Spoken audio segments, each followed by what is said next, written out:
राज्य के लालकुआं में मिठाई विक्रेता कृष्णानंद खोलिया के आकस्मिक निधन के बाद गमगीन माहौल में निकाली गई उनकी शव यात्रा में चल रही उनकी बेटियों ने रानीबाग पहुंचकर हिंदू रीति रिवाज की तमाम मर्यादाओं को तोड़ते हुए पुत्र का फर्ज स्वयं निभाते हुए अत्यंत गमगीन माहौल में अपने पिता की चिता को मुखाग्नि दी। इस दौरान चित्तशिला घाट में मौजूद सैकड़ों लोगों की आंखें नम हो गई। विदित रहे कि 58 वर्षीय दिवंगत कृष्णानंद खोलिया अपने पीछे पत्नी शोभा खोलिया, 2 बेटियों सोनू और तारा को छोड़ गए हैं। स्वर्गीय कृष्णानंद की दोनों बेटियों सोनू और तारा ने पिता की मौत के बाद न केवल अपनी मां को संभालने में महत्वपूर्ण भूमिका निभाई, बल्कि वह बेटों की तरह पिता के अंतिम संस्कार एवं अंतिम यात्रा में सम्मिलित हुई। वही दोनों बेटियों ने अपने पिता की अर्थी को कंधा देने के साथ घाट में चिता तैयार करने में सहयोग दिया तथा अपने पिता की चिता को मुखाग्नि देकर फर्ज अदा किया। लालकुआं नगर में पहली बार बेटियों द्वारा पिता की चिता को मुखाग्नि देने की घटना के बाद हर कोई दोनों बेटियों के साहस की प्रशंसा कर रहा है। राज्य उत्तराखंड में मानसून के आगमन के साथ ही खासकर गढ़वाल मंडल में असर भी दिखने लगा है।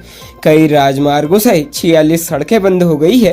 केदारनाथ यात्रा भी रोकनी पड़ी है। बद्रीनाथ हाईवे भी कंचनगंगा के पास 30 मीटर बह गया है।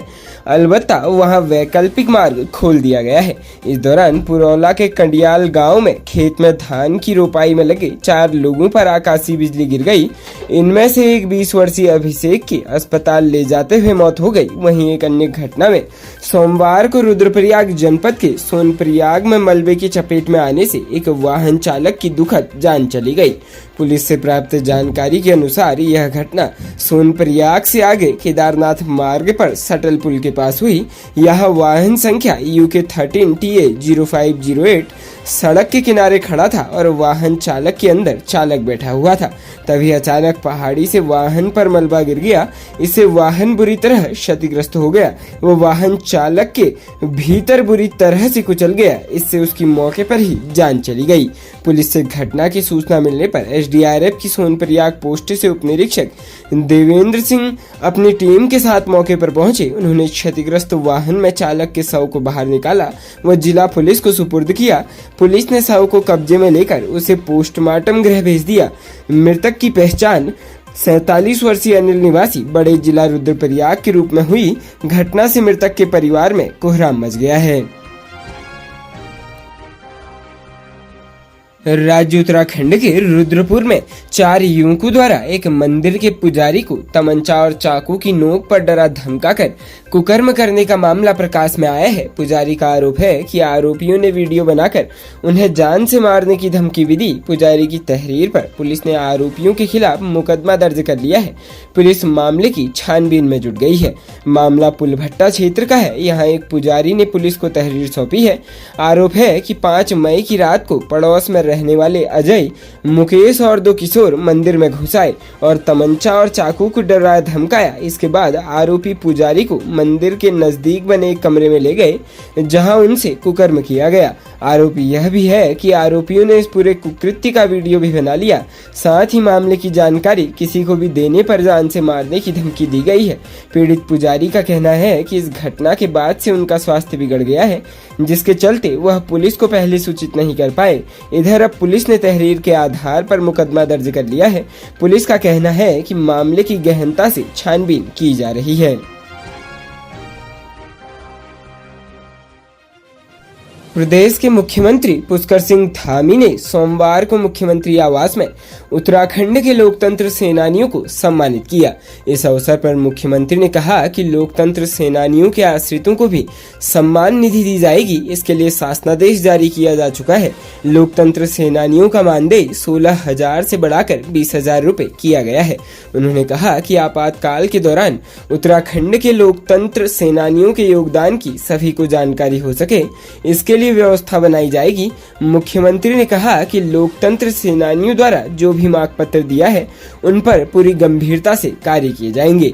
मुख्यमंत्री ने कहा कि यह उनका सौभाग्य है कि आज उन्हें राष्ट्रीय आपातकाल के दौरान भारत के लोकतंत्र की रक्षा करने वाले लोकतंत्र सेनानियों को सम्मानित करने का अवसर मिला है। उन्होंने कहा कि आपातकाल के दौरान लोकतंत्र सेनानियों द्वारा किए गए त्याग और बलिदान को देश कभी नहीं भूल सकता है। जब आपातकाल लगाया गया तो उसका विरोध सिर्फ राजनीतिक लोगों तक सीमित नहीं रहा, बल्कि उस समय जन जन के मन में आक्रोश था। मुख्यमंत्री पुष्कर सिंह धामी ने कहा कि सामान्य जीवन में लोकतंत्र का क्या वजूद है वह तब पता चलता है जब कोई लोकतांत्रिक अधिकारों को छीन लेता है।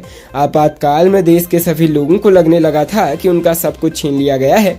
इसके लिए लखनऊ विश्वविद्यालय, बीएचयू और इलाहाबाद विश्वविद्यालय सहित अन्य विश्वविद्यालयों के छात्रों का संयुक्त संघर्ष मोर्चा बना, जिसे लोकनायक जयप्रकाश नारायण सहित उस समय के बड़े नेताओं नानाजी देशमुख, अटल बिहारी वाजपेयी ने अपना समर्थन दिया। उस संघर्ष का ही परिणाम था कि देश में लोकतंत्र की पुनर्स्थापना हुई। प्रदेश की राजधानी देहरादून में लोगों को अपना शिकार बनाने के लिए ठग नए नए हथकंडे अपना रहे हैं। अब ठगों ने खुद को केंद्रीय शिक्षा मंत्रालय दिल्ली में कार्यरत बताकर दून विश्वविद्यालय में एसोसिएट प्रोफेसर के पद पर नौकरी दिलाने का झांसा दिया और 3 लोगों से करीब 15 लाख रुपए ठग लिए। इस मामले में निजी संस्थान के पूर्व प्रोफेसर ने 2 आरोपियों के खिलाफ नेहरू कॉलोनी थाने में केस कराया है। एसओ नेहरू कॉलोनी लोकेंद्र बहुगुणा ने बताया कि नीरज अग्रवाल निवासी शांति विहार अजबपुर कला ने तहरीर दी। बताया कि वह निजी विश्वविद्यालय में पूर्व में सहायक प्रोफेसर के पद पर नौकरी कर चुके हैं। दून विश्वविद्यालय से 2019 में अर्थशास्त्र विषय के लिए एसोसिएट प्रोफेसर पर आवेदन मांगे थे। उन्होंने भी आवेदन किया। इस बीच पीड़ित का अपने पड़ोसी अर्जुन मखलोवा के जरिए परिचय अनिल गुलियाल निवासी कांडाई, पौड़ी गढ़वाल और प्रफुल्ल घनसाला से हुआ। दोनों ने केंद्रीय शिक्षा मंत्रालय में कार्यरत बताया। दोनों ने पीड़ित से उनके आवेदन के बारे में जानकारी ली और चयन कराने का झांसा दिया। इसके लिए 12 लाख रुपए मांगे। आरोप है कि पीड़ित ने 6 लाख भी दे दिए। मई 2021 में लिस्ट जारी हुई तो पीड़ित का नाम नहीं था।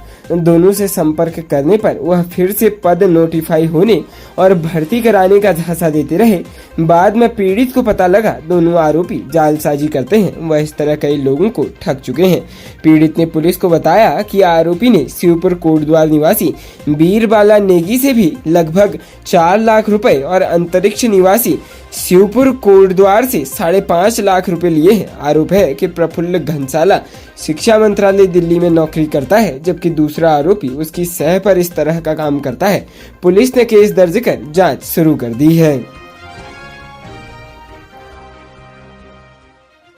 राज्य उत्तराखंड के जनपद हरिद्वार से रिश्तों को तार तार करने वाला शर्मनाक मामला सामने आया है। यहाँ मंगलौर थाना क्षेत्र अंतर्गत जीजा ने नाबालिग साली को हवस का शिकार बनाया। इतना ही नहीं, आरोपी जीजा ने अपने बहनोई से भी साली के साथ रेप करवाया। पुलिस ने दोनों आरोपियों के खिलाफ मुकदमा दर्ज कर अग्रिम कार्रवाई शुरू कर दी है। प्राप्त जानकारी के मुताबिक घटना मंगलौर थाना क्षेत्र की है, जहां जीजा ने रिश्ते को कलंकित कर नाबालिग साली के साथ दुष्कर्म किया। इतना ही नहीं, आरोपी जीजा ने अपने बहनोई से भी नाबालिग साली के साथ दुष्कर्म कराया। पुलिस ने पीड़िता के पिता की तहरीर पर दोनों के खिलाफ मुकदमा दर्ज कर लिया है। थाना पथरी के ग्राम सुभाहेड़ी निवासी आरोपी का कस्बा लंढौरा में ससुराल है। उसने कस्बे में ही रसगुल्ले बनाने की फैक्ट्री भी लगाई है।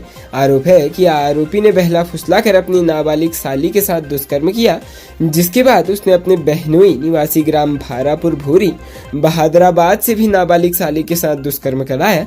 पीड़िता द्वारा घटना की जानकारी परिजनों को दी गई है, जिसके बाद पीड़िता के पिता ने तहरीर देकर मंगलौर कोतवाली पर दोनों के खिलाफ मुकदमा दर्ज कराया है। खबरों में बने रहने के लिए धन्यवाद।